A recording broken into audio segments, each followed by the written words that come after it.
ఉదయం 8:30 అంటే 8:45 మధ్యలో గాయత్రి టెంపుల్ దగ్గర ఒక ఒక మగ ఒక ఇద్దరనమాట అన్నోన్ పర్సన్స్ దర్శనంకి వెళ్ళడం జరిగింది.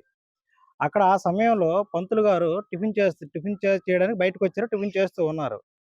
అదే సమయంలో టిఫిన్ చేసి మళ్ళీ గుడి లోపలికి వెళ్ళిన వెంటనే అమ్మవారి దగ్గరికి వెళ్ళేసరికనమాట ఆవిడ మెడలో వస్తువులు, బంగారు ఆభరణాలు కనిపించకపోవడంతో ఇమ్మీడియేట్‌గా బయటికి రావడం, ఆ చుట్టుపక్కల వాకప్ చేయడంతో అప్పుడే దర్శనంకొచ్చినటువంటి వీళ్ళ మీద అనుమానం కలిగి చుట్టుపక్కల వాకప్ చేయడం జరిగింది ఆ టైంలో. ఇమ్మీడియేట్‌గా వాళ్ళెవరని తెలుసుకునేసరికి వాళ్ళు మనకి ఎన్ఎస్ఎన్ కాలనీకి సంబంధించిన పాలకొండ సంబంధించిన వారుగా నిర్ధారించడం జరిగింది. వాళ్ళు, వాళ్ళు ఎవరంటే పసల చిన్నారావు, బమ్మిడి దుర్గ. ఇమ్మీడియేట్‌గా అదే ఇన్ఫర్మేషన్ అనమాట మన లోకల్ ఎస్ఐ గారికనమాట తెలియజేయడం. అలాగే ఎస్ఐ అండ్ టీమ్ ఇమ్మీడియేట్‌గా అక్కడికి వెళ్ళడం. అక్కడి నుంచి వాళ్ళ గురించి అనమాట సెర్చ్ చేయడం జరిగిందనమాట.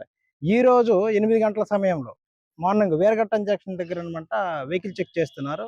వాళ్ళు ఆ ఆభరణాలు అనమాట అమ్మడానికనమాట తీసుకొనొస్తున్నారనమాట. ఆ సమయంలో ఈరోజు వెహికల్ చెక్ చేస్తుండగా ఎస్ఐ అండ్ టీమ్ అనమాట ఇక్కడ పట్టుకోవడం జరిగింది. ఇమ్మీడియేట్‌గా ఇంటాక్ట్ రికవరీ అనమాట వాళ్ళ దగ్గర రికవరీ చేయడం